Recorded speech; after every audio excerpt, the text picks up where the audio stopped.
లోక్సభ తొలి నోటిఫికేషన్ విడుదలైంది. ఇందులో 21 రాష్ట్రాలు యూటీలు అంటే యూనియన్ టెరిటరీస్లో మన కేంద్రపాలిత ప్రాంతాల్లో కూడా 102 స్థానాలకు ఎన్నికలు జరగనున్నాయి. మరి 21 రాష్ట్రాలు కేంద్రపాలిత ప్రాంతాలు కలుపుకొని 102 స్థానాల్లో ఈరోజు ఎన్నికలు జరగనున్నాయి. మరి లోక్సభ తొలి నోటిఫికేషన్ ఇది. ఈరోజు మనకి మూడో నోటిఫికేషన్ వచ్చినప్పుడు కానీ లేదంటే జూన్ 4వ తారీఖు నాడు దేశవ్యాప్తంగా అందరినీ మనం ప్రకటించే అవకాశాలు ఉంటాయి. మరి ఏది ఏమైనా కూడా 102 స్థానాలకు ఈరోజు లోక్సభ ఎన్నికలకు నోటిఫికేషన్ విడుదలవుతుంది. దాంతోపాటు డిఎంకే రిలీజ్ చేసిన మేనిఫెస్టోలో కీలక హామీలు ఇచ్చింది. శ్రీలంకలోని తమిళులకు భారత పౌరసత్వం కల్పిస్తామని పేర్కొంది.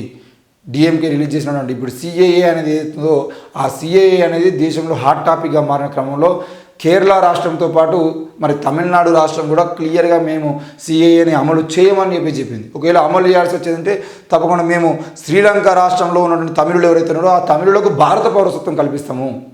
రేపటి రోజున వాళ్ళు భారతదేశంలోకి వలస వచ్చేదంటే అంటే తమిళనాడులో కనుక వాళ్ళు వచ్చేదంటే పక్కా వాళ్ళు భారతీయులు అవుతారు అని చెప్పేసి ఈరోజు డిఎంకే ప్రకటించింది. కాబట్టి ఏం జరగబోతుంది? ఒకవేళ వాళ్ళు శ్రీలంక నుండి రాకుండా పాకిస్తాన్ నుండి మరి శ్రీలంక నుండి వచ్చేదంటే వాళ్ళకు కూడా ఇస్తారా అనే కోణంలో బీజేపీ రకరకాలుగా ప్రచారం చేస్తున్నప్పటికీ కూడా ఏది ఏమైనా కూడా తమిళులు ఎవరైతే ఉందో వాళ్ళందరికీ మేము తప్పకుండా మా భారత పౌరసత్వం కల్పించి మా రాష్ట్రంలో ఉంచుకుంటామని చెప్పేసి డిఎంకే చెప్తుంది.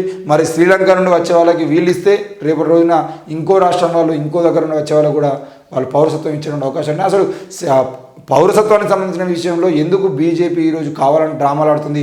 ఎన్నికల ముందు ఈ సిఏని అమలు చేయాల్సిన అవసరం ఏమొచ్చిందనే విషయం కూడా ఈరోజు బీజేపీ పార్టీ సమాధానం చెప్పాలి. ఎందుకనంటే భారత పౌరసత్వానికి సంబంధించిన విషయంలో వాళ్ళు తీసుకొచ్చిన రూల్స్ ఏవైతే ఉన్నాయో అవన్నీ కూడా కేవలం బీజేపీ హిందుత్వవాదాన్ని ముందు తీసుకుపోవడం కోసమే పనిచేసే విధంగా ఉన్నాయి.